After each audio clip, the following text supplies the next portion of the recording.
welcome to the JB Love Show. I'm your man, JB Love, and tonight, as always, our goal is to capture your hearts and minds with Straight honest talk. Let's go. So, hey, Welcome to the Hey, JD Love Show. go ahead. Welcome to the JD Love Show. My name is Miss TT, and today we have a special guest host, Miss Marie Solomon. You want to tell us a little bit about yourself? How you guys doing? My name is Maureen, also known as My Solo. I'm a mother, singer-songwriter, and also I'm entrepreneur. I got a couple of businesses that's about to start up, so got a couple of things in motion. That's good. That's good. That's good. So tonight we have, should I say, the cast? The team. The dream of the real life radio show. So we're gonna go from left to right and introduce yourself. Hey, left and right. Hey, hey, I'm Miss Mo, and I'm here with Tiva Encourager and Intrigue, and we just started the real life show, and we're excited about it, and we're going to be talking about real life issues.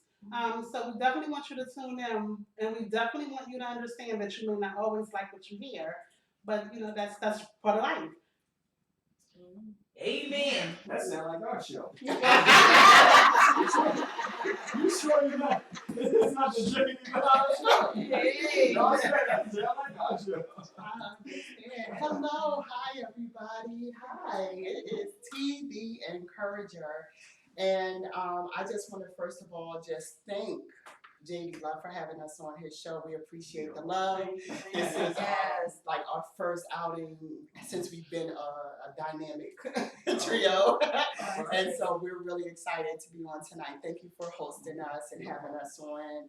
Thank you for TT and our beautiful guest host tonight. We appreciate it. We're excited about what we're going to bring up and discuss this evening. So I'm excited and ready to go. Yes, and I'm intrigued. Yes, thank you so much for having us on your show. Thank you for the hospitality. We love it. Like my co-host said, we're trying to do not to reinvent a wheel, but to be another avenue to get information out to our communities. Because my thing is, you can never have enough information sharing in regards to helping our community. So that's one of our biggest things we seek to do. And we take a lot of our shows, we gear it around like a lot of our lived experiences. So when we saying it's real, when we're talking about issues, we're talking about a lot of real life issues that's happened to us. So we can share and we can open up to show like, look, we may be doing our show, but you know what? We're just like you.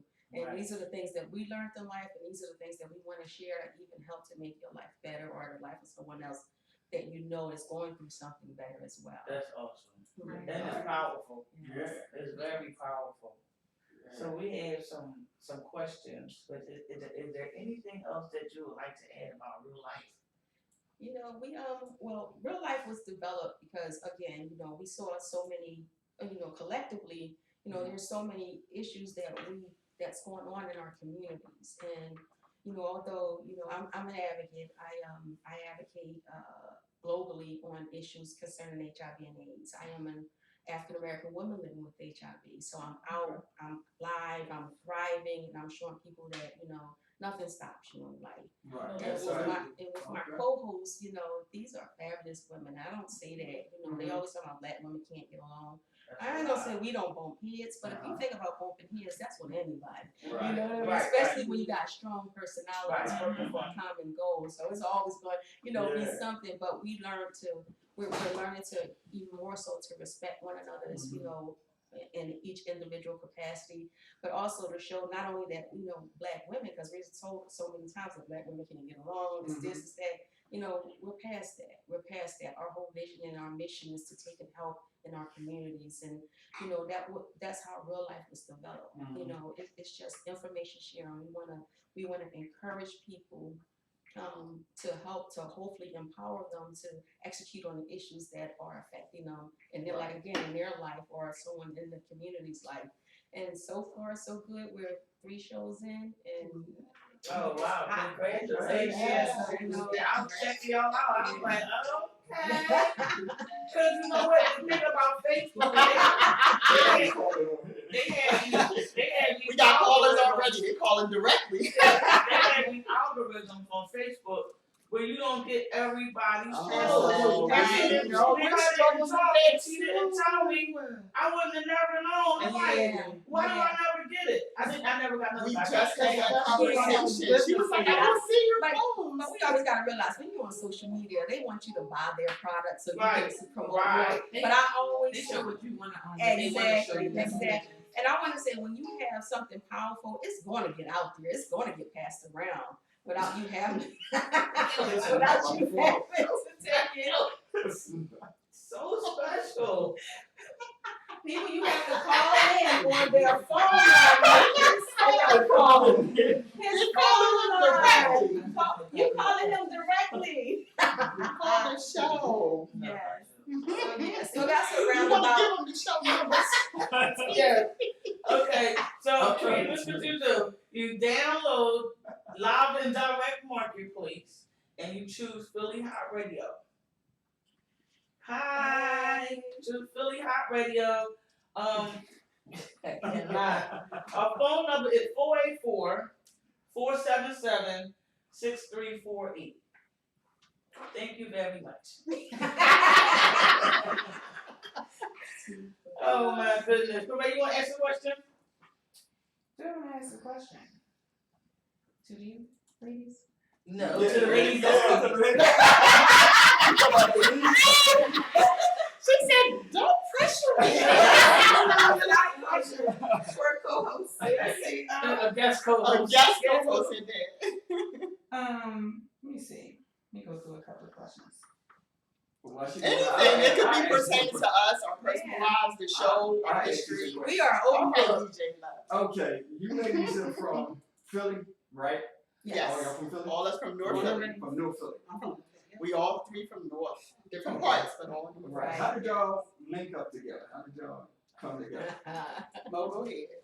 Because y'all two met way before me. Well, I was down in North Carolina, Okay. and I got a call from Andrea who said, "Would you like to host real life?"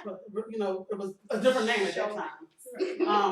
And so, I said, "Sure, no problem." We had worked together. She had a radio show, Real Rap, at one time, and I actually started off like you. I was a guest host that I came on one show, and then they said, "Can you come back?" And then they said, "Can you come back?" And next thing I know, I was in, and it just flowed from there. Life took over. We had other projects, other things going on, and so we kind of disbanded. And then she decided that it was the time for it to come back, and she did some restructuring and had some different ideas, and that's how I got here. That's how we got here.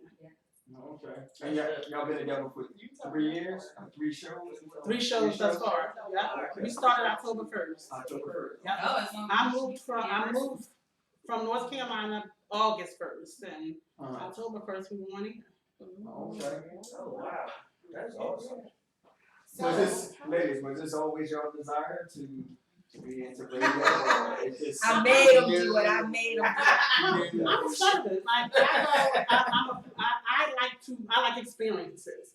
So I can't really say anything that I can say, "Oh, I just knew I wanted to do that," except for rap. That's the only thing I knew for sure that I wanted to do. Everything else is an experience that, if it serves a purpose, if it's going to be rewarding, if it's going to be helpful, and if it's going to be good, I'll try it. Right.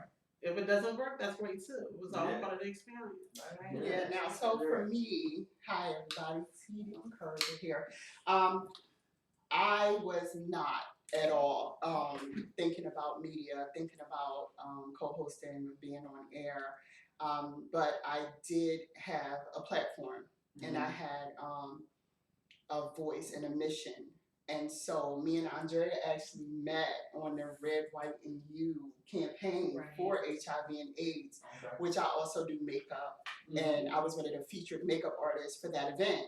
And we met. And I fell in love with her cause, her passion. She is an energizer bunny. She never stops going. And that was my first connection with someone Okay. That wasn't African American women. That was actually HIV and an advocate that was out here like us as well. And I actually have my own business on the side, Complete Woman, and that's like a mentoring groups, chats, and conversational piece. Because Me Too, also, like Andrea said at the beginning, one of my main focal points is to bridge the gap between women relationships. Yes. I have a very strong passion to make sure that we tear down the stigmas and we tear down those barriers that have been erected over time. And so she was coming to a few of those events and she said, you know what, I like what you do.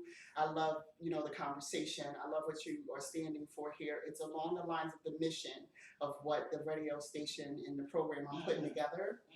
And so from that, she extended the invitation and I accepted. And then here we are. So yeah. So piggybacking on it, you guys' name, where did you come up with your name? And what's Go the ahead, meaning? I think you've had yours the longest. Well, the show first was called Real Rap. Then some things happened, learning lessons and learn. So we had to rebrand ourselves. And one of the things, I wanted to have for us ladies was something that belonged to us. So I was okay with rebranding because I said, I look at things, if I'm asking you to be a part of something, I'm looking at you as my team. So it's not what Andrea wants, it's like what we want, Right. Like I said, and it was a matter of, we were trying to think of something that's simple that can. As you were saying. I did that same thing. I like that. As you were saying. So, when we were trying to think of a name, I have to say we had a struggle with a name. Yeah. We wanted to keep the real in it because we wanted to show people that it was real. And when we started talking about different things and we were trying to think of like different names, it was like we could not get out of the box with certain names. Right. And then we had Miss Mo over here saying, we gotta do this and think of the name and then go through all these other things. And I was like, it was just a block. And I was like, okay, gotta think of something that's gonna be, not only just catchy and people be like real life, but also wanted to have it mean something. So Life is LYFE, stands for Lifting Your Voice for Empowerment. I didn't know So, that. yeah, so real life, that's exactly what we're doing. We're lifting our voices to help another. Not only lifting our voices and just talking, but we're also doing stuff. Our thing is anybody can do this, but it's that movement that you start and that movement that you see that that you continue on and go through. The accountability that you have to whomever you're trying to mentor or whatever else. Those are the things that we see are relevant. And working with these ladies, I saw that in them. So I know I probably ran them crazy because I'm all over the board. Like they said, I'm like here, there. They were like, we ain't gonna try to keep up with you. You do your thing and you, and and like I said, we have to respect each other for where we are. They know I'm just crazy with everything. So it's like I have Miss Mo here, Miss Miss TD Encourage just sitting there ringing me in on a lot of things. And I'm like, okay. Because like when you say you want to be a team, you got to act like a team member. So, they constantly, giving me opportunities for improvement and stuff that I appreciate. And hopefully, that'll make us, even as working as women, even stronger. So, and that's a part of real life. That's a part of real life, the growth curve and the figuring it all out. 3 different entities. We are all business owners. We're all entrepreneurs. We're all strong, independent women. We're all mothers.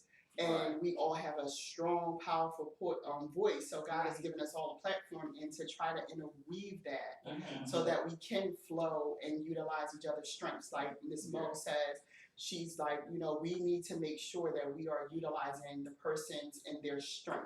Right. That way we can utilize it to the up to degree and we're getting the most out of each and every one of us in those areas. So yeah, it's been real. It's really been real. For me, it's different because I come from the perspective of being an only child and a very sheltered, protected child. And so I have this fierce independence. And so sometimes it's like I am accustomed to be able to live my life the way that I want, with very little concern about, for somebody else. And so, and believe it or not, I have had, I remember I used to think that with people at brothers and sisters, how could you fight with them? That's such a shame, blah, blah, blah. And I didn't know how to handle when me and my bestie fell out. We've been best friends since we were 8 years old because I just didn't know. That wasn't my life. I didn't fall out with anyone. And so one of the things that I've learned from working with these ladies is that, so my personality is like, well, it's too much. I'm not doing this, bye. But I'm learning that, okay, there are other options. So what I try to do when these things arise, because we're all totally different. Andrea is definitely, she has all this energy. She's doing great things. She's not wasteful at any point, but she just has so much going on. I'm more like, okay, like I'm going to pick and choose strategically what's good. I got 2 or 3 planned out, and I got to rest some, right? And then Tamaka's somewhere in the middle. She's somewhere. So I say Andrea has all her tabs open, all at the same time running. I say Miss Mo is very strategic. So she has 2 tabs, and those tabs are organized, and they have folders within their folders. And I'm right in the middle. I can have 20 tabs open, but they organized, and I'm waiting to see which direction. And so what I do is trying to find ways that it works for all of us, so that nobody's getting frustrated. And I'm sure that they don't mind when I use this example, is that Andrea could wake up 2 o'clock in the morning and get an idea. And then she's texting her great idea. And I'm in my phone is bing, bing, bing, and I'm like, oh, now I don't want to look at the phone. I don't care about the idea. Because now I'm hurt. Right. So I have to say, okay, let's set up a Google Docs. And whenever you get your idea, you put your idea there. And by Thursday, because we meet every Sunday, we're going to look at the docs and we're going to put it on the agenda. Okay. And so far, I mean, they're kinky, but it's working. So I'm learning to find my way without saying, I don't have to be aggravated with this. I got other things I could be doing. Right. And, it's really paying off for me. Okay. That's great. Ladies, let me ask you, what is the greatest challenge that you find working together, or just Black women, period, just stepping out? And I never brought into the whole Black women can't get along thing. right. And part of it was, I am so blessed. Okay. Like, I don't have, my life wasn't a fairy tale, but it was far from a tragedy. Right. So I have friends. One woman, I fell out with one girlfriend in my whole life, and I just turned 49. Okay. Everyone else there, even my male friends, they be over 10 years. So I never really brought into that. I think a lot of it has to do with who you surround yourself with. Right. A lot of times we all become broken at some point. Right. Brokenness attracts brokenness. So sometimes we're just around a whole lot of broken spirits. Right. But I just never had that issue, thank God. Okay. But the biggest challenge is understanding, because again, we're all bosses in our own right. That how to blend to us together, how not to take the frustration to a level where you be like, because I have thought once or twice, I'm just not doing this. Okay. I think we all have. I'm just not doing this. But it's the goal, like, is so much bigger than that moment. It's just a moment. Yeah. And so I think we realizing that everything is just a moment, and this too shall pass. Right. Helps me. Okay. And for me, it's been more like I really don't.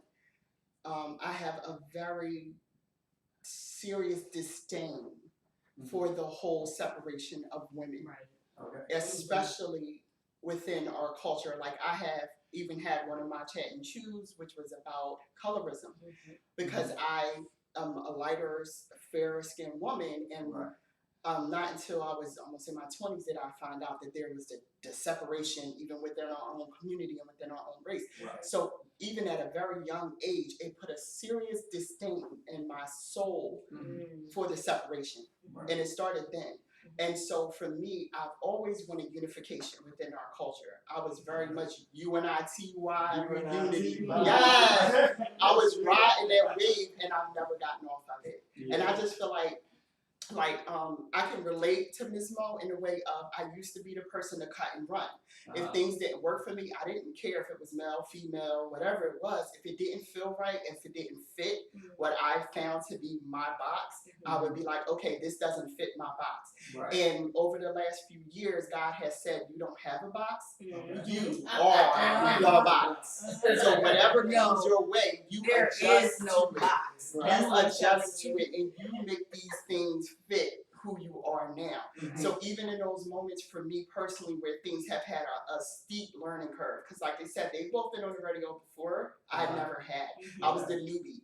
And so I had to come in and overcome a lot of different thoughts, a lot of different adversities that I may have fabricated myself. They may have not even been adversities. I have not shot at anybody's microphone. I have modeled. I have been on platforms and stages, and I've spoken and did all kinds of speeches. So I'm not shy, Right. but it was a new era. Mhm. So what I did for myself is I had an accountability partner, and I kept saying every single time, "Oh, I hope you watching it." I kept saying to myself every time I hit a new obstacle, and I felt like, oh, I cannot do this. Oh, this may be way over my head. Right. I would go and I would get that re-encouragement, and I would go back in the ring swinging.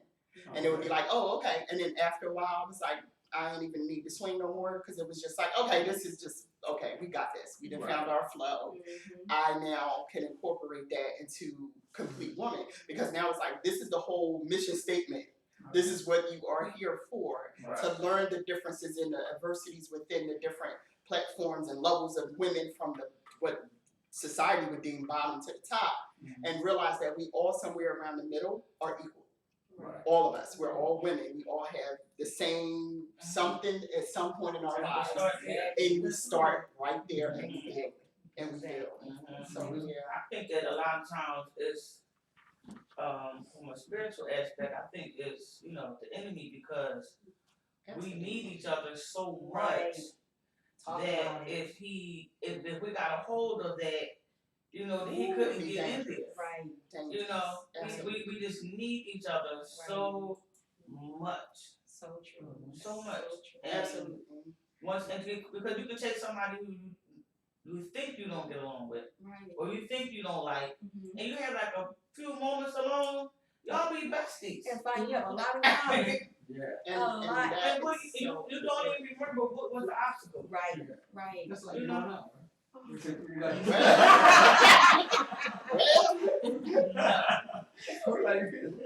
well, and that I think if we all search our souls, I think we all can understand and realize that we've all been in that same exact place that you just mentioned. Right. We've all had that person. Like my daughter, for instance, some of her best friends, she started out with I didn't like you when I first met you.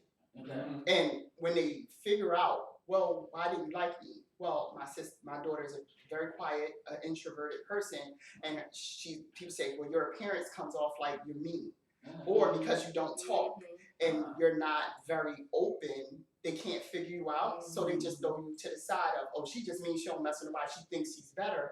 But these are the same people that once they had that few minutes alone, or that one common ground, now all of a sudden, can't get around my house, can't get around my life, but I love them, I love my friends. But they've been best friends now for years, and this isn't one, this is several different situations, and it's something that happens even in our community, and it's harder as we become adults, Right. and we get older. Have you experienced that? I'm sure we Yeah, I all think have. when people see stuff that they don't understand, they automatically just try to Disregard. Right. just disregard it instead of trying to understand it. Because it's easier it's actually easier to relate to the negative than to the positive. And why So- is that? I think it's Because it's more we're wired relatable. Right. We're wired that way, but we're wired that way so that we need to, if something happens, right? Fixers. Well, we're not We're fixers, fixers. but we need just to fight is the fear factor. Mhm. Yeah. Fear is a protector, Mhm. but the fact we hold on to it too long. Right. So we need a perfect example when we were doing a photo shoot, and the photographer, he pretended a bear was coming, because prior to that we had been talking about being afraid of this bear. But when he said boom, initially we all got that and some people ran. I am from North Philly. I don't mess We was in the woods. We was in the woods. I am from Philly. Those are yours. Somebody ran, right? I was trying to assess the situation real quick, right, to see if I had to run. And Andre was just laughing. Right.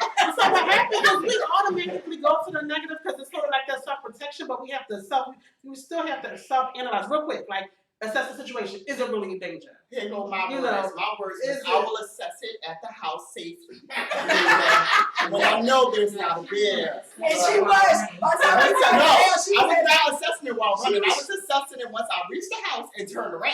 I know she was Are on they point. still alive? Are they being born? But she didn't even get a chance to think. She didn't even get a chance to Listen, look to see if there was my anything fight or to flight do, strong. anything. The fight or flight strong in this way. But I think that's what She need a Bernie Mac, but what Bernie said, he said, when you see black people running, run. Right. You know, We're that's not why I gonna ask no No questions. question. humans just go to that space because they need they self-preservation. Yeah. But then once they realize, oh, she's cool. She's not a threat. She's not a danger. But we go there first because it's it's wired. It's programmed in us. But we have to be conscious of that. Right. Absolutely. No, I'm gonna give her a fair chance.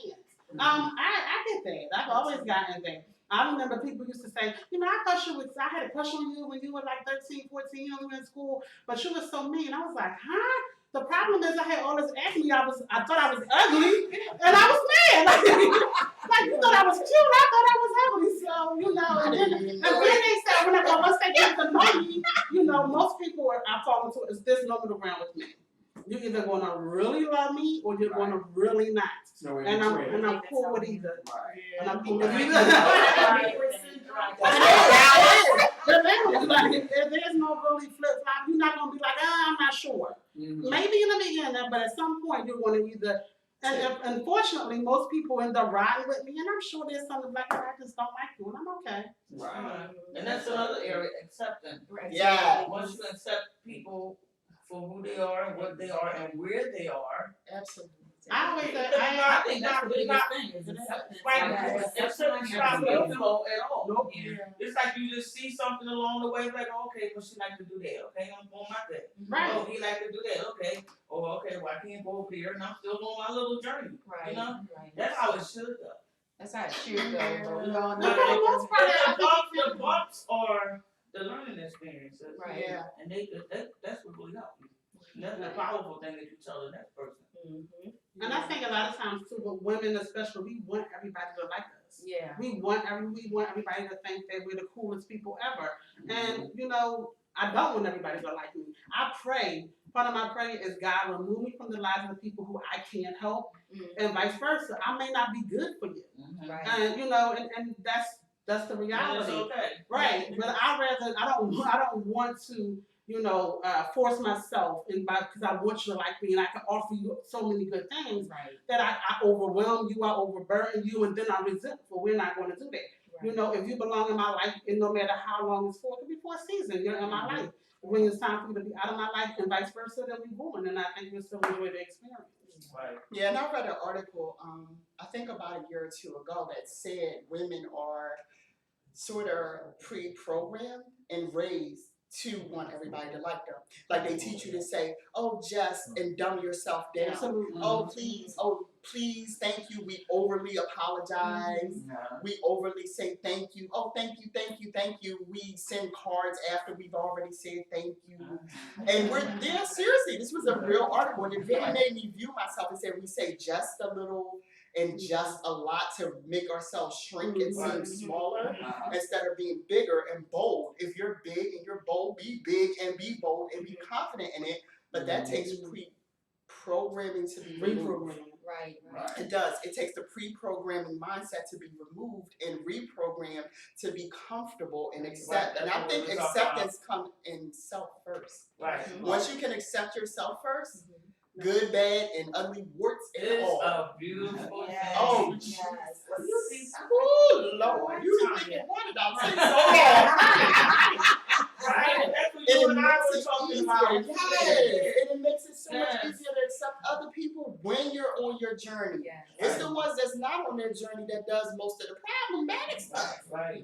They too busy worried about your journey because they're not on theirs. I- And they haven't come to the place of accepting self yet with them. I remember we were talking about, women and when, always want to help. And, I was one of those people, like all of us, I'm sure, Mom, would you like to do this? Oh, yes, I hope you do it. Yes.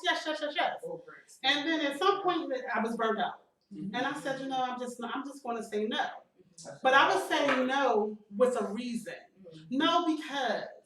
And this one particular time, I didn't have a reason, so I lied. And I was so mad. Well, I still get mad when I think about it. I was so mad with myself. And this is part of being the only child. I had this whole conversation with myself. I said, you know what?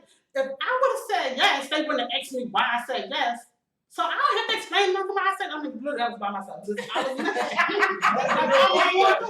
And I said, you know what? I was like, you know what? I was standing on the floor. You know what? Next time somebody asks me something, I'm gonna say no. I did want to ask me why. I was like,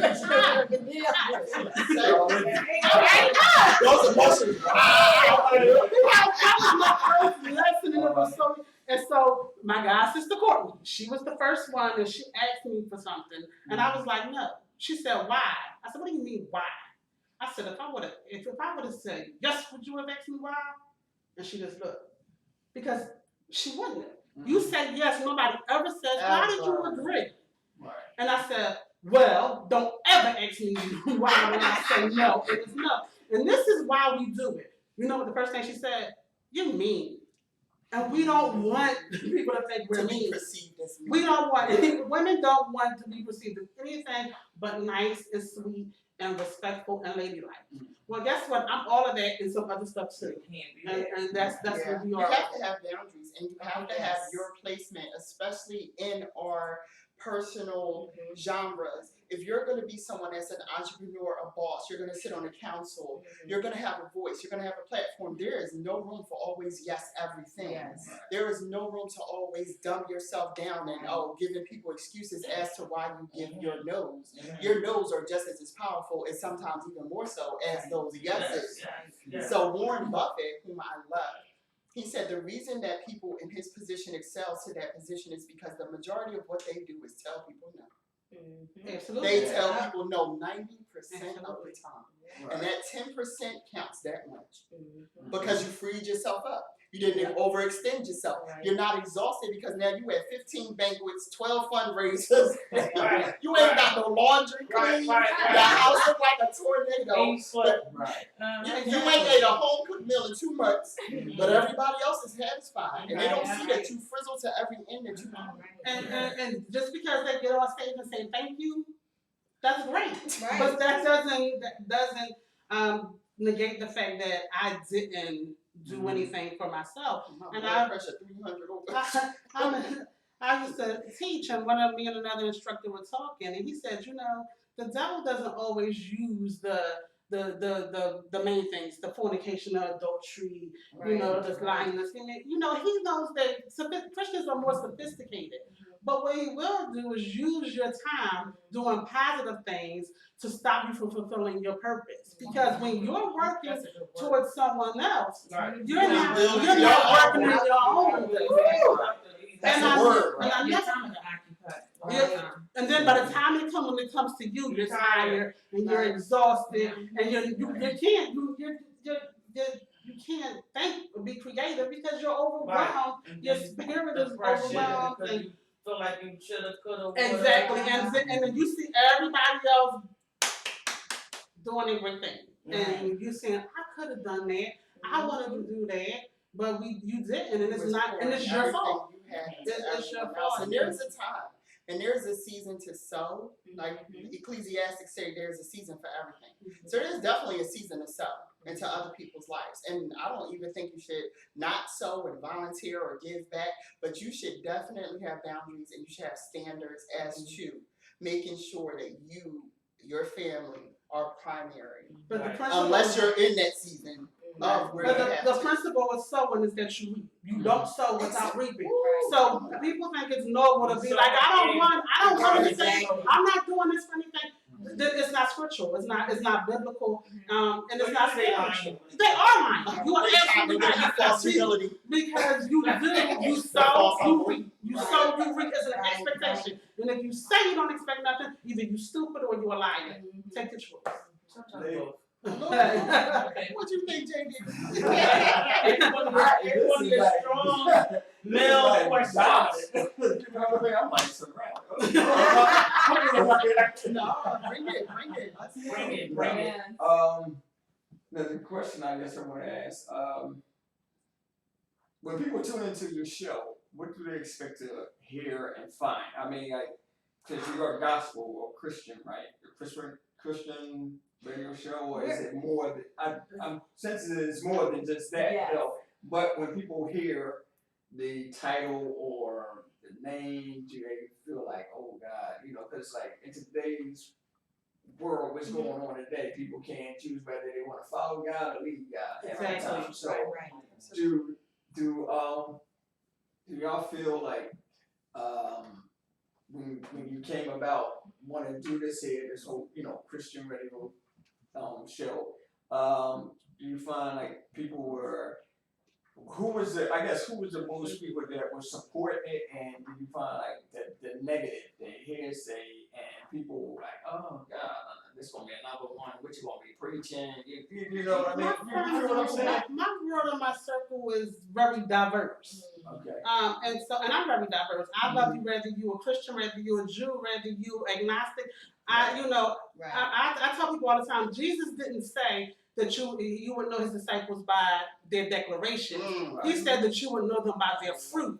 Right. So, you know, I look at people's fruit and I treat them accordingly. Right. And that's just me. So for me, I didn't hear any kind of feedback because those who know me, the people I'm talking to, know who I am and what I stand for.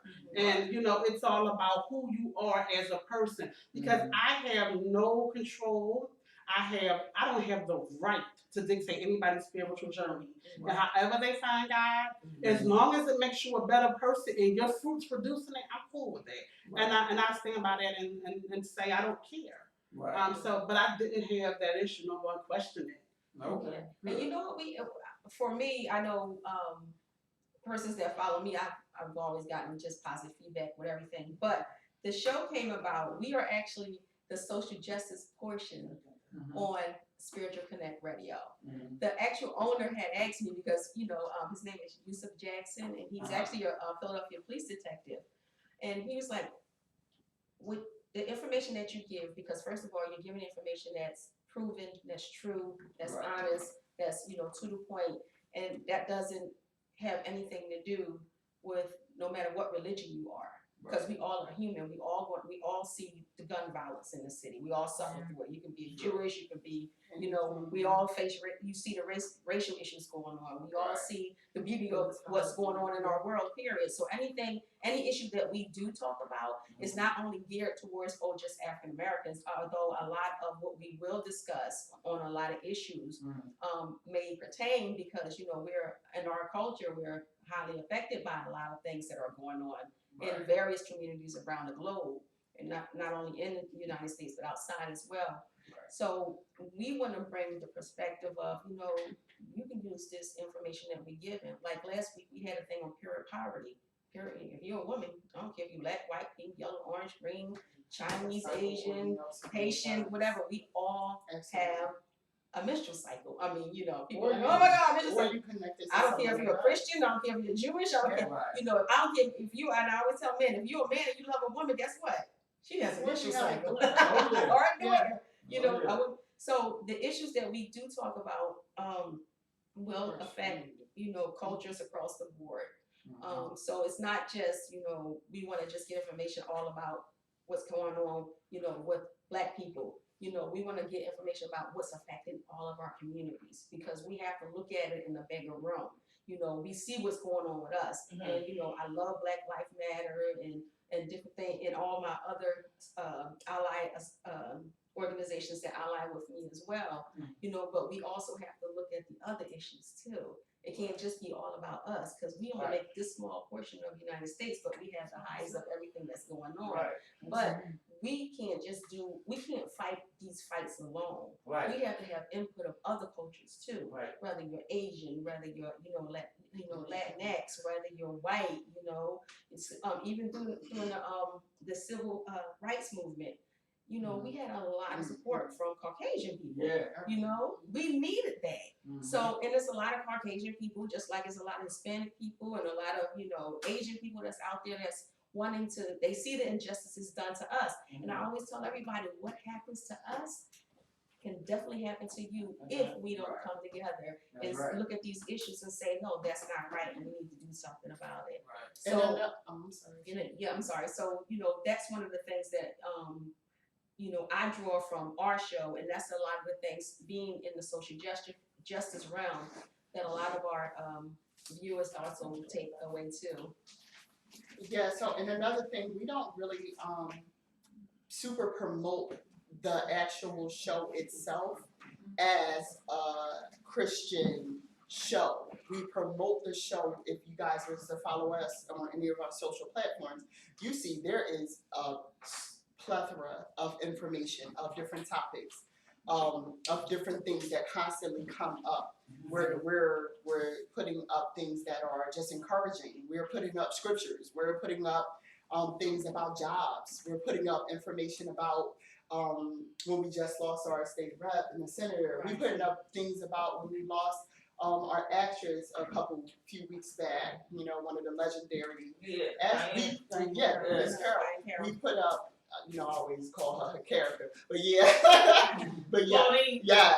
So we always put up all different types of different things. Our guests and our types of topics on the show itself are very diverse. Right. We have a very diverse type of way we approach things. Right. And we are very real. We do talk about period poverty. We talk about police brutality. We talk about teenagers that need mentorship and the reasons they're in the streets. We talk about the mothers that maybe not doing their jobs and the mothers that are doing amazing and the kids just aren't doing what we cover everything. Right. We don't really hold anything back or pull any questions because this is real life. And we are very, very real. And we have three distinctive, diverse voices. And that definitely brings it. I think it's all part of who we are. Andrea is a strong advocate for, getting the information out there. Tamaka's very, her voice is out. She wants people to be encouraged. She wants them to leave, with something that makes them feel good. Me, I am, she's the one that wants to execute, make sure it gets done. Right, I'm always the one that's like, okay, we got that, we got this, so now what do you want to do? Right. This is your responsibility. How do you do it? Right. What is the what do you want to do with this information? Because me giving you this information means absolutely nothing if we don't have a plan. And we need to get a plan, and we want to move on this plan. Right. That's me. So the favorite quote that I like, that I use all the time is, knowledge is power, only if you use it. Right. So that's one thing, when people talk about knowledge is power, it's power, but what we doing with it? Yeah. My thing is, and I feel discouraged sometimes when I'm even doing my advocacy work, because I'm like, where are the Malcolm X's and the Martin Luther Kings and, the people that's out there, they was out there doing something, where are they? And it's like, I say a lot of us people of color, it's like we get scared. We get to a point and we get scared. We get those barriers start getting put in front of us, and different things like that. I tell people, run over that fear, run over it, because as soon as you hop over that, you're like, oh, that's it. That's it. Absolutely. When I found out my HIV status, I was one of those people I was like, I ain't saying nothing. I'll be in the corner, girl. You think I'm gonna tell somebody that? But then I saw the effect that it was having on my community and where I was situated. I had a husband.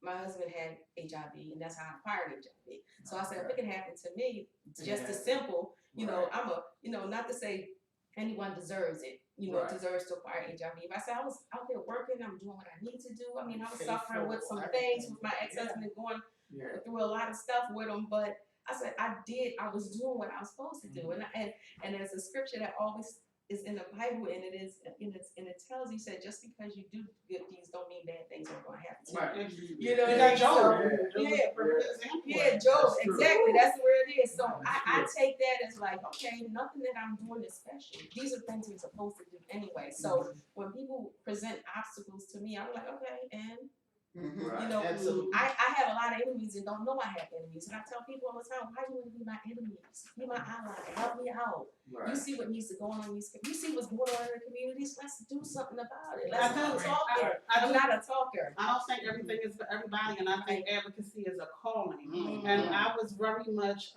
you know, when Sidney Poitier, and I respect him tremendously. I'm sorry, Harry Belafonte said that Jay-Z and Beyonce need to be doing God even more. I didn't agree with him. If you are an advocate, it's a calling. It's something that you must do. And I think a big problem why we can't find good leaders anymore is because people are being emotional and think, I want to do a good deed because Oprah is saying, you know what, we should do good and do more.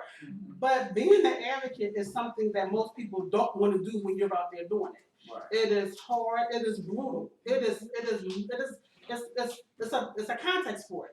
Because you're out there, and I just had to say this when I was down in North Carolina. I said, you know what? I'm used to fighting black people when I'm fighting for black people. That's exhausting. It is. So, you know, It is. and so many times again, you know, you get there and once something's up, like, I'm out of there. I don't have to do that. This doesn't even, I don't have to be involved with that. I was working, in rec centers when my son was living in Georgia. He didn't benefit, you know, I wasn't doing it for my son or nobody in my family. It was for my community.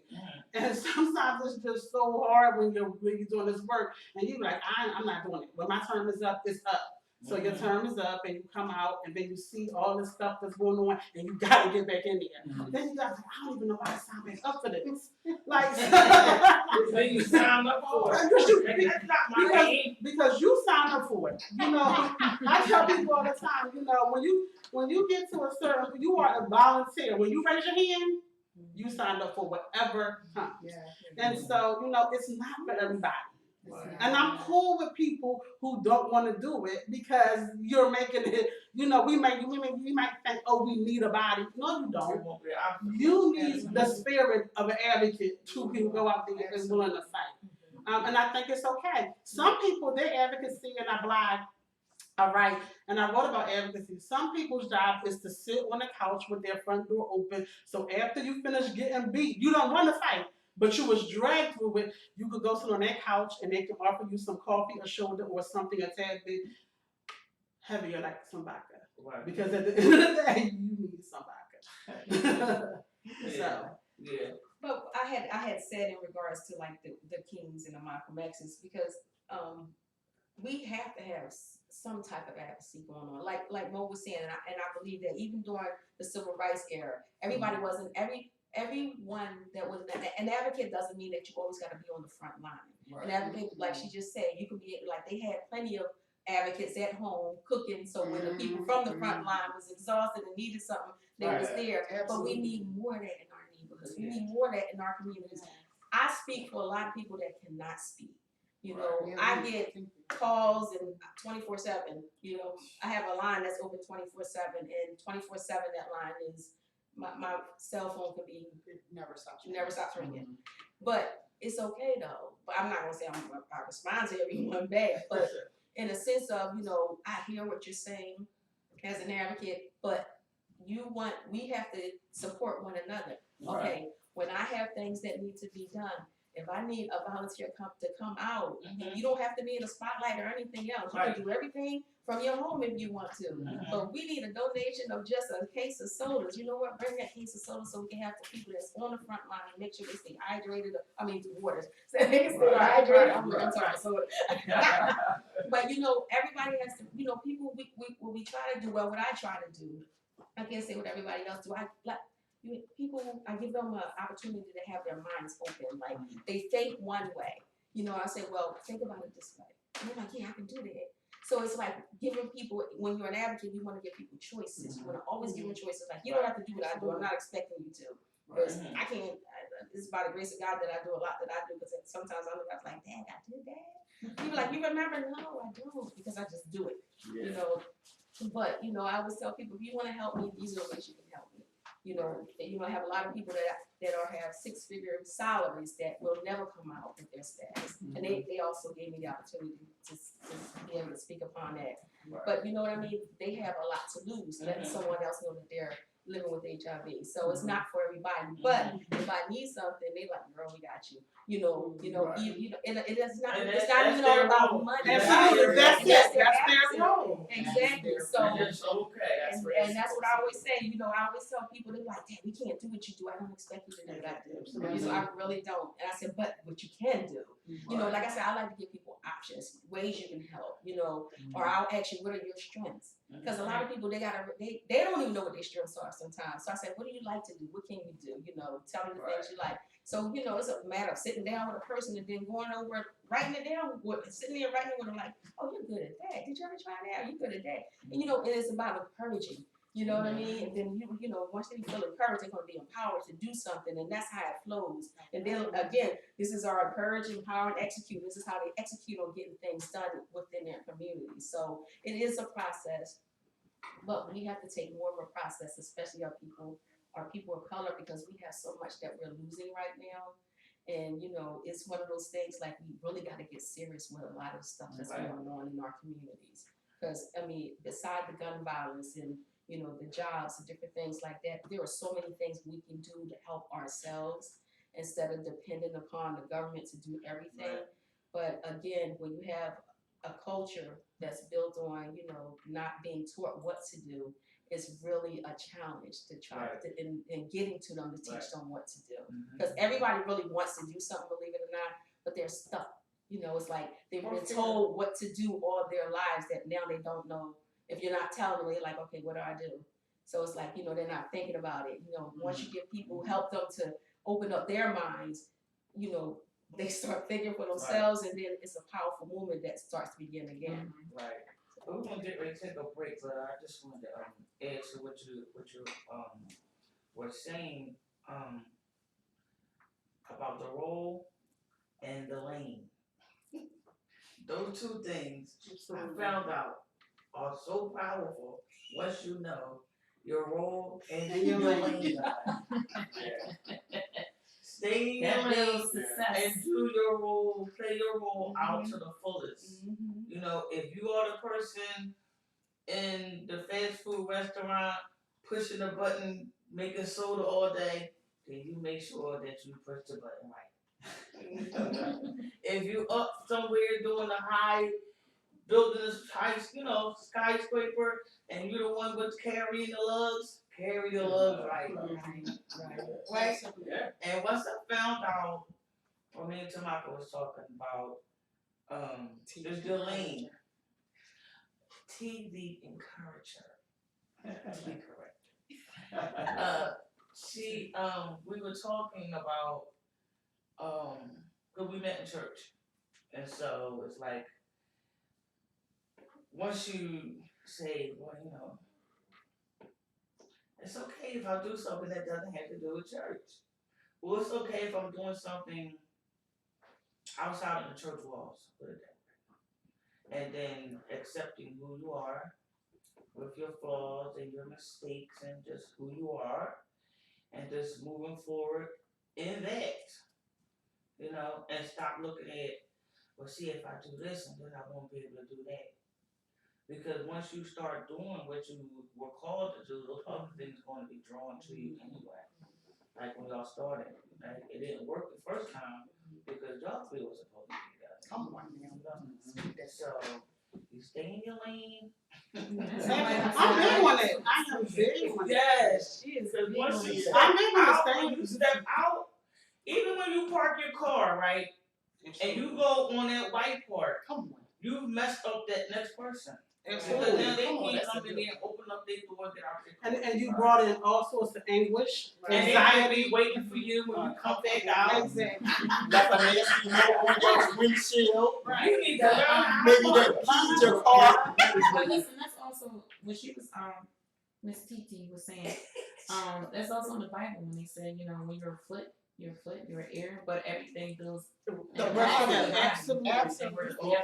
And every part can't be everything. part. If I got 3 hearts, then I don't got no brain, Right. or maybe a Right. liver is missing. But the gallbladder is small, but it is mighty. Yes. It's what gets all the gall and gook out of your system. And Right. people that don't have their gallbladder suffer an affliction Right. from the removal and lack thereof. And So we see every important part, Yep. no matter We how use it. small you might think, like you said, if you are the person pushing the button and make sure the soda, can I have my soda when it says Sprite, that water don't come out, Right. please?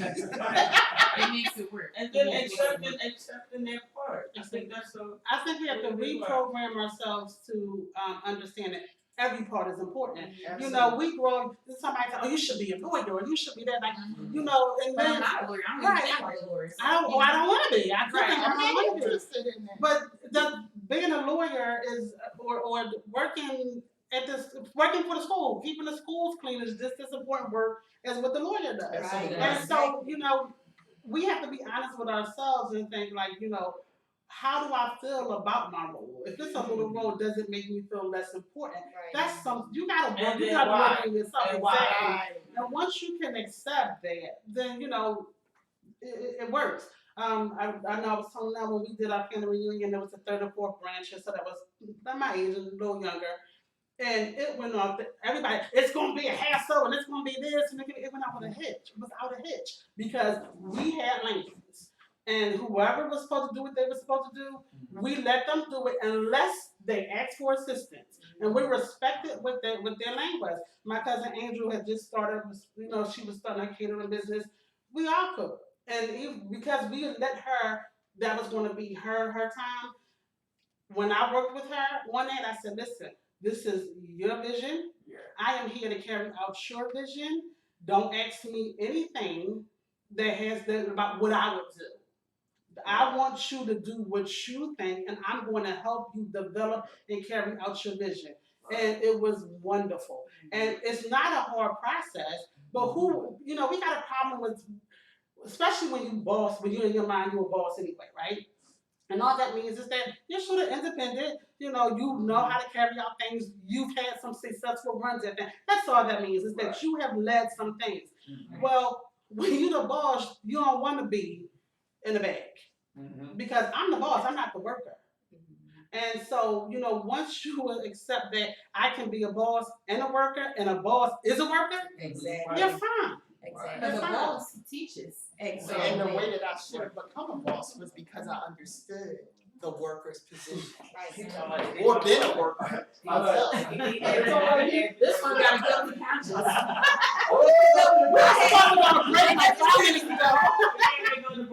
Okay. And We some gonna church bring them in. words that we had